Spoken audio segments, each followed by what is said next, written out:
Hello, Guitar Smarts fans. Before you check out this podcast, I want to make you aware of a cool new place where you can interact with other Guitar Smarts listeners. It's a Facebook group called the Guitar Geek Hangout. That's where we hang out and talk about all things guitar. So, if you like the Guitar Smarts podcast, come and chat with Kiran and myself over in the Guitar Geek Hangout on Facebook. Maybe check out some pre-podcast clips and even get involved in asking and answering lots of questions from the other page dwellers. Hope to see you there.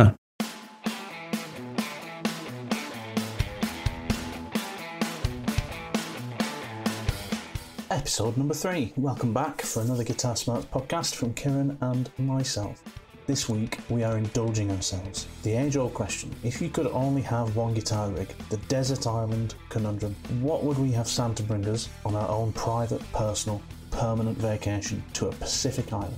This ended up being quite a big conversation, so this is part 1, the guitars. Next week we will be back with part 2 and the remainder of our desert island rig choices. Subscribe to this podcast on your favourite podcast app so you never miss a show. Follow us on Facebook at facebook.com/guitarsmarts. Come and give us a like on Instagram at @guitar_smarts.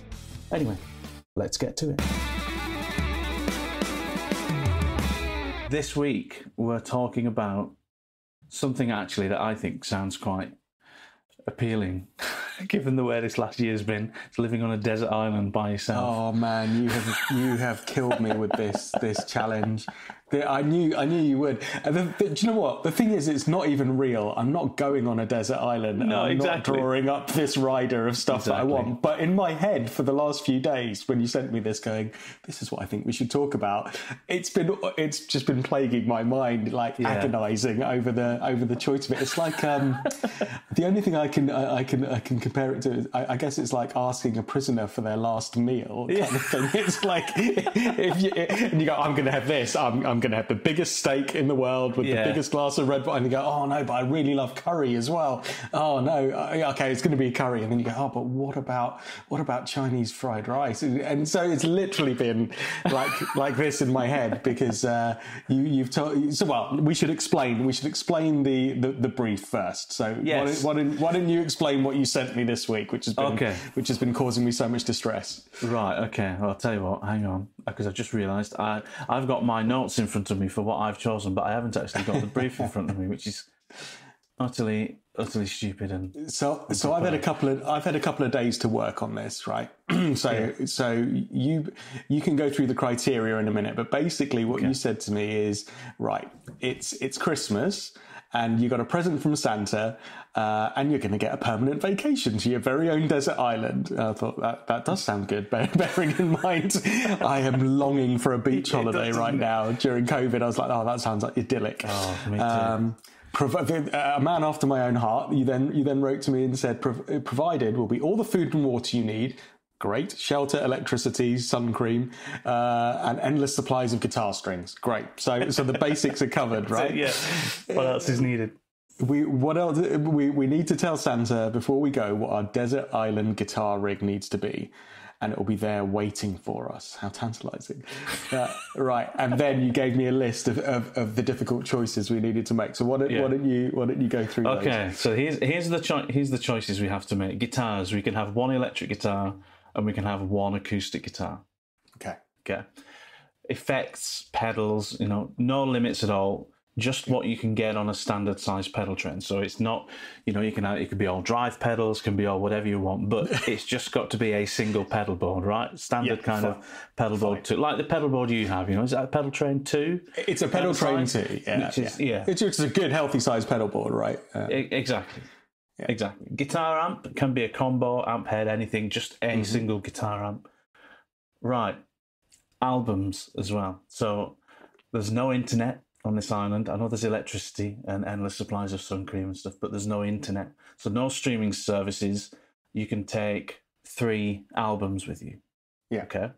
Yeah. And then a wild card, which is anything music related. So it can be an accessory, it can be, whatever. It can be another instrument. It could be anything. Ariana Grande? It could be a wild card, yeah. she's kind of music related. That's true, kind of. And that was it. That was the criteria. Those are the and I blasted through this in my first attempt, and then afterwards started having all these other ideas, thinking, oh, but what if? And so that's what I want to go through.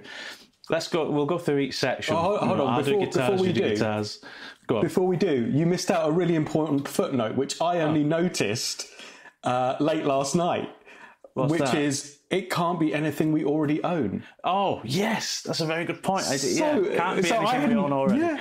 So I went through and read it again last night going, okay, have I made my choices wisely? And then I saw that at the bottom, and then I was like, oh, half of the stuff I've spec'd is stuff that I own now, because I've spent years kind of, as we've talked about in previous podcasts, working through and refining what we like and what we don't like. So it can't be anything we own. So this is a proper dream list. This is, exactly that. It's a dream list. Cool. So shall we start with guitars? Of course. Yeah? Okay. Of course. I'll start with guitars. Okay. So this was my original thought. Okay. Yeah. My electric guitar would be an original 1980s Clapton signature Strat with lace sensor pickups, right, in pewter. Not that the colour matters when you're on a desert island. Of course it does. Of course it does. I always wanted that gunmetal grey finish that he had on. It's one of the colours you can still get the Strat in now, but like when I first saw him playing a Strat in kind of that 24 Nights era. He was playing a pewter Strat, and in the 87 and 86 time, he was playing a pewter. It's just such a great colour on a Strat. But for me particularly, I prefer the sound of his lace sensor pickup guitars. The pickups that didn't have any pole pieces on them. They were just flat white kind of. I know. Exactly. I've always wanted one of those. Though it's one of the guitars I still look at on eBay occasionally, and those original ones, even now when they come up, they're still going for the same price as the new ones. Yeah. But not only is that a guitar that I really like and I've always kind of coveted, over as long as I've been a guitarist, I was thinking kind of practically as well that because it's lace sensor pickups and it's got that mid boost in it, that's a really versatile tone machine. Get all the Strat sounds out of it. That boost and those active pickups will really help sound like humbuckers if I wanted to as well. Bit of a rock machine. So I was kind of like, that's a versatile guitar. It's a great choice. The finish as well. I love that. I know exactly what you mean. So with the maple board, which Clapton, I think pretty much always has a maple board on his Strats. I don't think I've seen him play a Strat with a. No. Is that right? No, you're right. I'm trying to think if Brownie had a no, they were maple. No, Brownie was maple as well, wasn't it? I love that finish. I bought a Strat. I bought an American professional deluxe Strat in. It's not quite pewter. It's kind of I think they call it tungsten now. But with my preferred kind of rosewood board, and I just love that finish. But the one that I've got has a black pick guard, and one of my things on my to-do list is to swap it out for an all-white pick guard and put either lace. Well, it's got noiseless threes in at the moment, which I think is what Clapton is. That's what I think. That's what it has Strats now. From about the early 2000s, I think it was about 2001. Moved over to the Fender noiseless pickups. Yeah. They're good. They're good. I still when I swap out the pickups, I'll either put lace sensors on it or maybe just some standard kind of 60s custom shop pickups on it. The noiseless threes, I like them, but they're almost too clinically trying to sound like a single chord. There's something just slightly missing. I don't know, maybe it's psychological, but I think you've chosen a great guitar there. Have you ever played one? Have you ever gone into a shop and No, I've never played. I have played the exact guitar that I'm talking about before, and this was actually years ago, right at the beginning of Roadrunner, before you joined the blues band. There was this one summer in about, it must have been 2008, something like that, where me, Tal, and Ken got together with a couple of mates of theirs who was this lady whose name I can't remember, but she was a blues singer, and her husband was the other guitarist, and we just kind of did like this. One of the guys got like a festival slot, and they just wanted to put like a bit of a jam band together to play it. What was the name of the festival that sometimes goes on in like near Farnham? Is it Wayfest? Wayfest, that was it. It was Wayfest. Yeah. So it's just like this side stage thing for half an hour. Yeah. But he had this exact model guitar, this, the Clapton Strat, pewter finish, Les sensor pickups. And I did play it a couple of times. Did you? At a jam night and when we were doing rehearsals, and it's just amazing. That mid boost circuit on that guitar is just incredible. So we should talk about that. I think I think from recollection, it's a 10 dB, as you say, mid boost. Yeah. And is it on one of the? I haven't played one of these. No, I have a long time ago, but I can't remember how it activates. It's off one of the pots, it's isn't the it? second tone pot. Yeah. So on a Clapton Strat, you've got on a normal Strat, obviously you've got a. You've got a volume control for everything. You've got a tone control for the neck pickup and a tone control for the middle pickup, right? But you don't have a tone control for the bridge pickup. That's the standard configuration. That's what I've got on my Strat. On the Clapton Strat, I believe it's obviously volume for the whole guitar. Then you've got the TBX tone circuit, which is like an active tone circuit, rather than it being a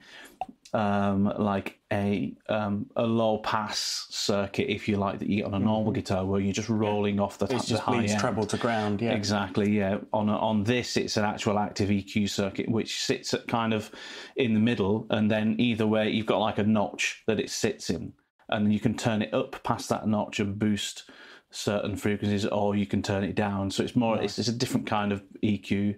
I think that works globally for all pickups.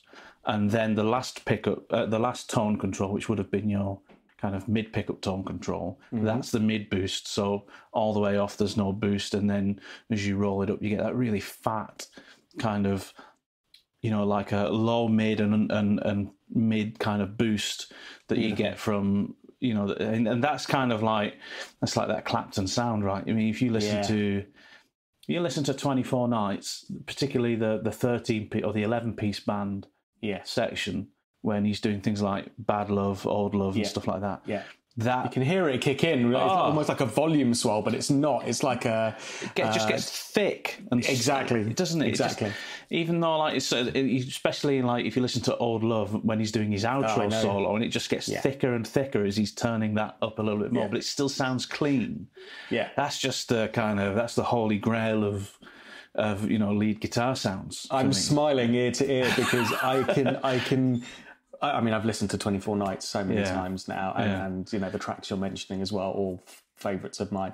And that sound of that guitar kicking through and building in the mix, and that when you can clearly hear that active kind of circuitries kicking in. I can hear it in my head now, and it's giving me goosebumps now, and we're not even listening to it. I'm gonna listen to it after this. Probably. I think so. Okay, last thing on this guitar that I think's worth noting, which I think from recollection when I tried a Clapton Strat, now I don't know if they all have them, but it has. Does the one you're talking about have a V profile on the neck? Yes. See, that was the only really thing. Pronounced V profile. Really pronounced. Isn't it? Yeah. And you really feel it at the back of the neck, yeah. Do you know what? And that was the only thing that I didn't get on with. I've tried, because the guitar itself was beautiful, but I remember it being a really pronounced V profile, and I think it's one of those profiles that either it does fit your hand really beautifully and you get on with it, or you don't. And I don't know whether it's hand size or just overall ergonomics or your hand in the playing position. But I've tried it on Clapton's Strat, and I've tried it on I think it was on a John Mayer Martin acoustic. Which was a phenomenally expensive guitar. That sounded, pretty decent, really nice actually. And not as nice as the 10 grand they were charging for it. But again, it had a really pronounced V on it, which for my hand, I couldn't get used to. But I think if you've got that hand shape or that kind of size of hand, people have said it just absolutely works. You've got me worried about my choice now. I'm worried that I'm going to be deserted on this island with what I think is my perfect guitar. And I'm actually just going to be like, oh, it just feels uncomfortable. I think you'd be okay because your hands are massive, right? And so I think you would be okay. But my hands are kind of regular human being size. Yeah. And for me, I don't know. I couldn't get on with the V. But I think I'd be okay. I think you'd be fine. I think you'd fight through it, buddy. I'm sure I'd be able to fashion some kind of filing device and just, exactly, just rasp away at your £3,000 custom shop Clapton Strat to hone it to your profile. Exactly.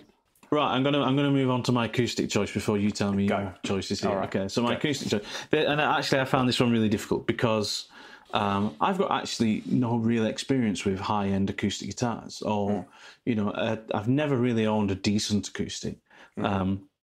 But I've always loved the sound and look of Gibson acoustics, and I think a lot of people would say Martin or Taylor the best acoustics, but I really love Gibson. So I've chosen. I think I'd have a J45. So that more folky kind of thing, not the big J200, which I do love, but I'd go for a J45, vintage styled in like a dark sunburst. And I don't know why this is important, but it's important to me. I'd want one with the original banner type Gibson logo, not the one you see now with the block lettering, the old style. I think it's like a scroll type kind of font. Yeah, but that's my choice for the acoustic. But I don't have anything else to really say about it because I have no experience of it. It's just kind of what I'm thinking I would like, So I would say it's a good choice. And the reason I say it's a good choice, I didn't know that that's what you were going to choose, by the way. But my brother-in-law has one in the exact finish that you're talking about. Oh, really? And it was the first time. Yeah, absolutely. I was about to say, have you seen it in the kind of dark sunburst, tobacco-y sunburst finish they do? Because he owns one. And that was the first time I'd played a Gibson acoustic. Was when I went round to his house, and he's got that exact guitar, and it's beautiful. It's really, really nice. I did a setup on it for him because it was set with 12s, and the saddle action was quite high. So I took the saddle down for him, restrung it with 11s, and just even working on it, it was a beautiful instrument, and it just responded really well to a nice setup. I think I cut the nut slots on it as well for him. And then when we'd finished, it was just a beautiful playing instrument, and I used to enjoy going around and just playing it and really enjoying it. It's a fantastic choice. They sound great. Fantastic. Good choice, my friend. I can't wait to get to that island. yeah, I bet. I keep having to remind myself this isn't real. No, it is real. It is real. I'm really sorry to interrupt this super interesting conversation between Kiran and myself, but if you've made it this far, maybe you should consider subscribing to this podcast. That way you won't miss any future episodes. And while you're at it, come and join us on our social media channels too. They're all linked in the description. Come and give us a like, thumbs up, or whatever it is you do these days. Anyway, back to the conversation. Electric guitars, right. Kiran. Electric guitar. Okay, so the first thing that came to mind, right, when you sent me this was, okay, I'm a man that likes options, and I'm a man that gets bored easily. So first thing I'm going to go for is a Line 6 Variax with the accompanying floor pedal, and literally then I will have cheated my way through this task, and I will have literally got an approximation of everything. So on those days where I get bored and fancy playing sitar, it will be there at the flick of a knob, and I'll have every amp and every speaker. And as you know, I gigged this rig for quite a long time because I have a very beautiful Variax 700 and all of the accompanying Line 6 pedalboard stuff, neither of which I've played for many years now. And it wasn't because I then saw your footnote that says it can't be anything you own. I saw that later, that I then stopped myself and went, hold on a minute. You're going to a desert island. This is going to be the last electric guitar you ever have and play. Yeah. Are you sure you want it to be the Line 6 Variax 700 and the accompanying floorboard and everything, just so you can have as many options as possible to stop you getting bored? And it's a fantastic rig, and it's a fantastic setup, and it definitely approximates really well all of those things. But that can't be. Then my heart took over, right? That was my head choice. Yeah. And my heart took over and went, no, No. Yeah. No. So then it was, is it going to be a Strat or is it going to be a Les Paul? And again, I think the Strat is a beautifully versatile instrument. And I've gigged Strats way more than I've gigged Les Pauls, perhaps, potentially. But it's a Les Paul is what I've idolised and aspired to own for so many years. And even now I own a few. I still just love a Les Paul. Just there is something that inspires me to pick up the guitar and play when I see a Les Paul sitting there on a guitar stand, right? I don't know if other people have this, but I can be kind of just sitting around doing nothing, and I can just look at a Les Paul on the stand and the carved top and all of it, and I can just go, oh, I just want to play guitar. I just want to pick it up and play. It's just, it evokes so many emotions for me just looking at the thing before I even get up and pick it up and play. I couldn't agree more. So it has to be a Les Paul, which I think is an interesting choice. Bearing in mind, I love single coil sounds, and I'm a huge Stevie Ray fan, and John Mayer and Clapton and all of that. But I think a really nice 1960s or 59 reissue. It doesn't need to be an original, 59 or 60s for me. Something of a reissue. Around the 59, 60s, so late 59, 60s, where the neck profile started to slim out a little bit from the kind of earlier 59 models as they were kind of transitioning to the 60s style neck profile, but not as slim as that. So that kind of neck profile. A light one. I've got heavy Les Pauls and I've got weight relieved ones as well. And I actually like a bit of weight relief in a Les Paul, not too much, so that it doesn't feel like a proper Les Paul. But I think there's something quite nice about a slightly more resonant weight relieved Les Paul. And finish wise, either a Heritage Cherry or even a gold top. I love a gold top Les Paul. I don't own one. Yeah, me too. But I've been after a gold top Les Paul for a long time. It's got to be open coil humbuckers for me. I just love the look of open coil, either black or I love it.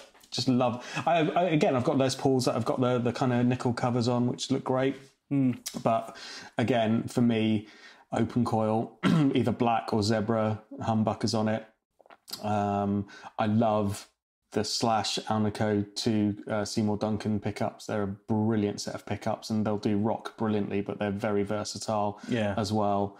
But there's some great pickups out there. There's loads. I've heard a few different Seymour Duncan humbuckers. So the 57 Classics are a great pickup as well. So that would be the electric guitar of choice. Just a really nice Les Paul. It doesn't have to be a 250,000 59 original. Just a decent reissue with it. And I would. There is so much tone potential between those pickups and tone knobs that I would be happy with that. I think. And I would look at it every day and be inspired to play. I feel like I'd feel the same if I had that guitar there as well. And you'd really be inspired to go crazy on it, I think. Yes. And do you know what? That's what I like about a Les Paul is I can kind of chill out with it and just put it on the neck pickup, wind back the tone a little bit, get a slightly clean, almost to the point of breakup sound, and just play some really cool blues stuff and get some BB tones going or things like that, and it's great. Or you can wind it up and just get into GNR, heavy rock, 80s rock territory, and properly just go nuts on it. So I think, yes, it's never going to clean up and give you that chimey, sparkly single coil tone, but I think I'd be all right with that, considering the other tonal options you can get out of it. Yeah, I agree. Good choice. I like that. So that's that. I'm actually not that predictable, if I'm honest. Do you not think? No, I didn't. I didn't think. I thought you were going to say Variax. I got to admit, I had the same thought. That was one of the things I mentioned earlier on about having gone through this, and then afterwards thinking, one of the things I was thinking was, do I do this, thinking about the things I really would like, and interesting talking points, or do I just say, well, why don't I just get like a Kemper or like you say, like a Line 6 Variax and Helix rig, and just program everything that I want anyway. But that, I feel like, is missing the point of the question. The point of it isn't just to think about things that we want. It's to force ourselves to make a decision on something that you can't change later on, isn't it? So, but it's an interesting topic for us to talk about another time, I think, which is, the flexibility that modelling equipment gives you, But anyway, acoustic guitar. This is the head and heart discussion, isn't it? This is what does your head tell you is the logical thing to do for options and all of that. That's it, yeah. But often the head can get it wrong because your heart will always go, but all I really want is this. Yeah. So yes. Anyway, acoustic guitars, right? So I worked in an acoustic guitar shop for many years, so I have tried out a lot of really inexpensive all the way up to really beautiful acoustic guitars. The acoustic guitar I own is not phenomenally expensive at all. It's but it's a really nice one, and it's travelled all over the world with me. So all over the world, that sounds a bit extravagant. I've taken it abroad to plenty of places, and it's got some miles on it, and it's still in good nick, and it plays beautifully, and it's a make called Landola that maybe nobody else has ever heard of, but I think they're made in Finland, or at least they used to be. And working in this acoustic guitar shop, they had a whole range of different boutique acoustic guitars as well as mainstream stuff. This one just stood out as having a really nice balance of everything and within my budget. But this is not about budget. This is about what would you do. Now, I got really torn here between steel string and nylon string, if I'm honest. Interesting. Yeah, I hadn't even thought about that, if I'm honest. I do love just sitting down and chilling out with a nylon string classical, and doing a lot of finger style stuff. And I think that would be a really nice counterpoint to having the Les Paul, would be to have something very, very different. So you've chosen a Variax acoustic, right? Why didn't I think of that? Because I don't own one of those. No, I haven't. There was two guitars. There was the one that got away, and the one that I let get away. Right.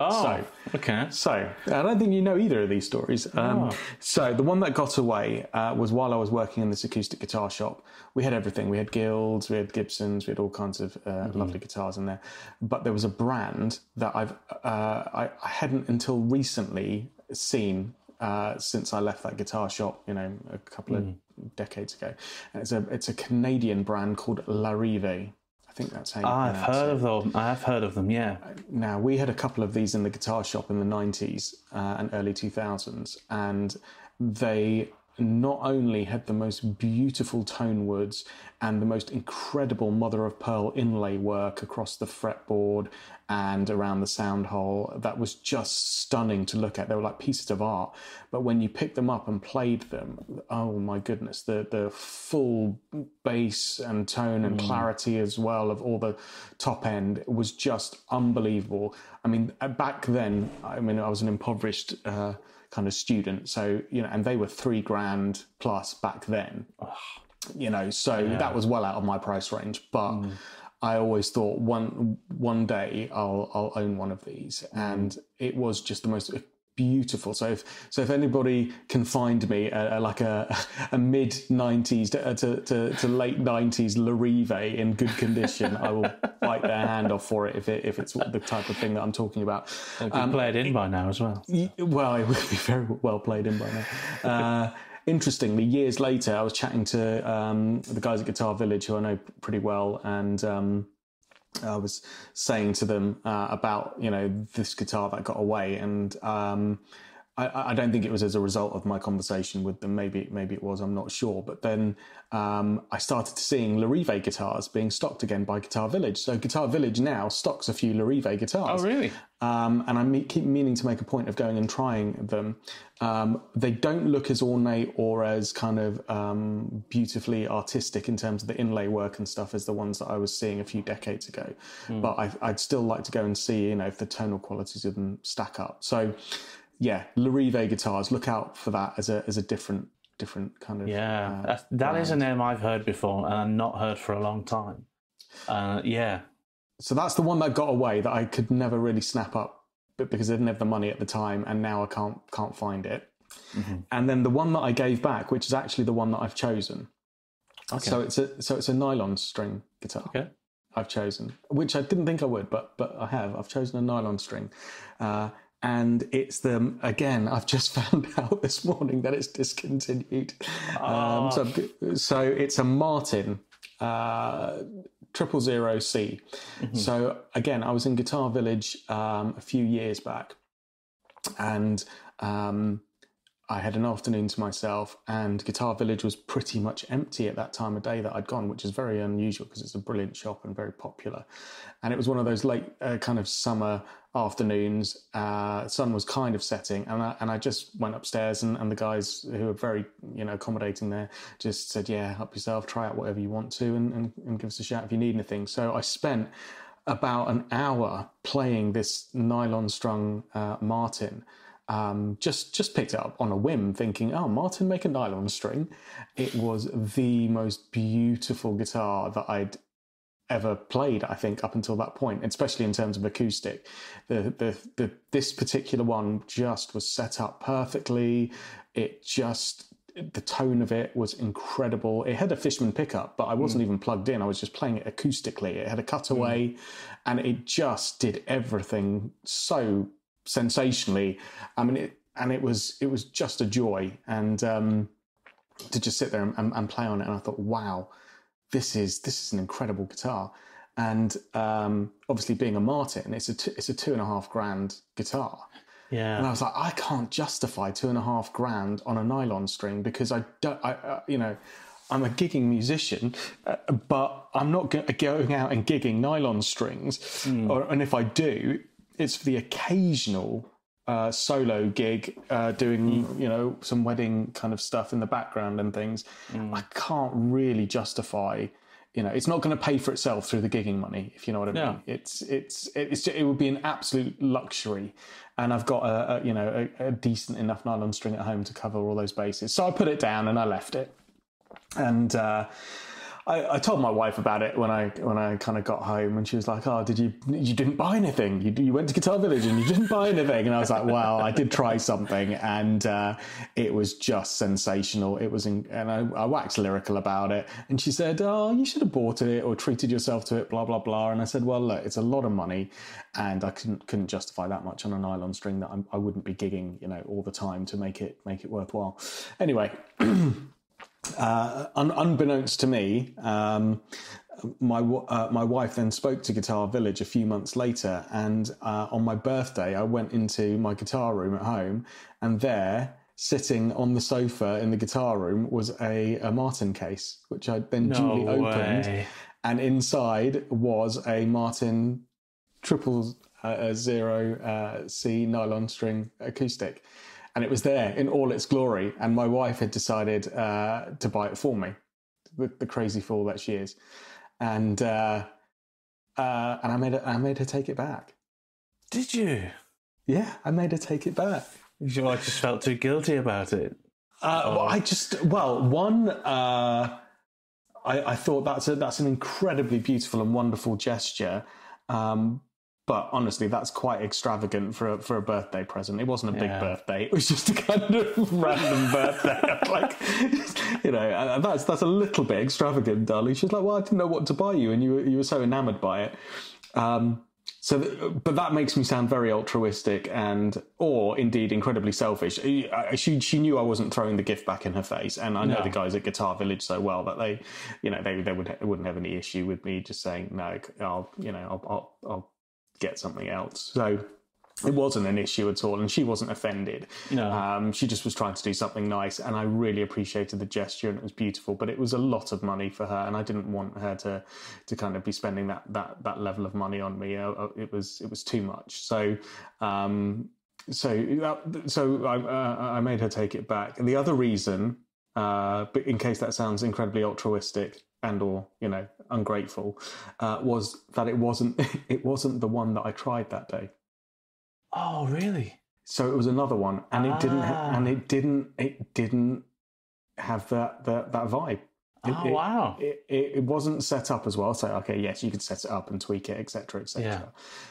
But there were and even when I played it, knowing that I could set it up and make it like the other one, it still didn't have the exact mojo of that other one set up. So it was the same model, but it just wasn't the one model that was off the shelf. Yeah. That you'd. Exactly. Wow, what a bittersweet story. So actually, it was. Yeah, so there you go. But I would have that if I could find that one, or another one of that model that played as well as that one and sounded as good as that one. It really just goes to show that even individual instruments, from the same range, it's such a personal thing, isn't it? Choosing a guitar.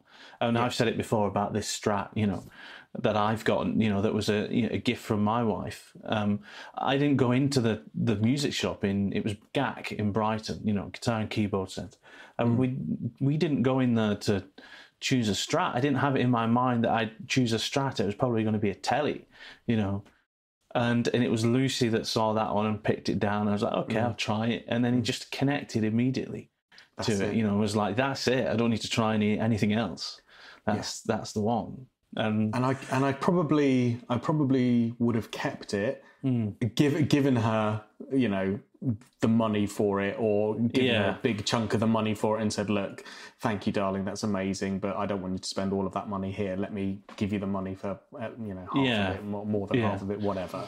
And kept it if it had been that one, because I could have justified that was going to be a lifetime guitar then, and there was something about that somebody would always know that was just an incredible guitar, right? But exactly to your point, for me, the one that I ended up getting and then returning wasn't worth the $2,500. It was very nice, but it wasn't blown away. This is one of the best guitars I've ever played. So that for me begs a question, which maybe two questions actually, and one I think I know the answer of, which is, do you regret not getting it the first time you played it instead of leaving it there? I do now. Yeah, I do now. And my other question is, are you going to change going forward? Are you going to buy things when you know it's the right thing to get, even if it's extravagant? If you can afford it, if you can, because I have this thing where I hate going into guitar shops now. Not because I don't like guitar shops, because I know how I'm going to feel when I come out of there, having tried something I want and have talked myself out of buying it, because I'll say to myself, well, one, I can't really afford it for whatever reason, doing up a house, whatever it is. Number two, am I a professional musician? Can I justify this kind of, investment in something? And I talk myself out of these. So first thing, I go into a guitar shop, I find something I like, I try it, I love it, I want it, and then I spend time talking myself out of it, and I leave, and it becomes a horrible experience. So do you know what I mean? It's like, I feel like I won't go into a guitar shop again unless I know I'm going in there to get something, and I've made the decision to spend the money. Are you like that as well? Do you have this? I'm innately tight as well. I mean, I have means to buy guitars now, and I'm an adult now. I'm a grown up, and I've got a job, and I can afford to buy, I would say, within reason, any of the guitars that I wanted to. But I have this guilt associated with it as well, which is, I'm not a professional musician. I don't need all of these levels of guitars, and it is an extravagance, and I'm very lucky to own and have the guitars that I have. So does it become, so self-indulgent and so kind of greedy, I guess, to keep buying stuff in this way? So that doesn't mean I stop buying stuff. It just means I kind of go, well, I've got some really expensive guitars now. I'll just, anything I buy, it'll be more modest stuff and for a bit of fun or whatever. But there's also a part of me that is, looking at some of the things that I've purchased, the expensive stuff, as valid investment pieces. If you get, a good guitar, especially by, a brand that is synonymous with being a good guitar, they can be equally as good an investment piece that you can hand down to future generations, and or if you really needed to at some stage in the future, liquidate and turn back into cash and even make a decent profit on it sometimes. So if there is something that so that is why I regret not buying that Martin that I tried at that day, because that guitar was of such exceptional quality, and it's a Martin, and it's a rare nylon string that Martin have now discontinued, that would arguably, if looked after well and cared for well, stood the test of time to be still worth that value to somebody later down the line, right? And I would have enjoyed playing it as well. So I think I do have that mindset to some extent. I don't walk out disappointed, but I have to have a conversation with myself to say, does it now hit that threshold of something that is worth it as an investment piece and is genuinely an exceptional kind of version of that particular model, where I can go, yeah, that is going to be a great guitar for life now, to justify spending that amount on it. If it's just a cheap guitar, then I might buy it and mess around with it for a bit and then sell it. But I think what we're talking about is like pieces that we keep, right? Exactly. It's actually quite hard, I think, to sometimes convince yourself that you're buying something more than just a thing, a tool, something that is like anything else in your house. It's something that has something a bit more meaning attached to it. I think anyone that collects or has a decent number of guitars and things over the years, it becomes increasingly more difficult to find something that is nicer than what you've already got. So I try a lot of guitars and they're brilliant and there's some beautiful ones, but I look at it and go, is it nicer than, or is it any better than the Les Pauls that I've got or whatever? And if the answer's no, then it's, well, I don't need it then. I don't really need it. It's only when something completely blows my mind that I'll kind of go, okay, well, this might be worth buying now. Yeah. Okay, thanks so much for listening. We're going to break this into a two-parter. This was quite a big conversation, but the rest of it just gets more and more interesting. Hope you've enjoyed this one. Please like us on our social media pages that are linked in the description. Come back again for more. Give us a subscribe so that you don't miss a thing. Thanks again. We'll speak to you soon.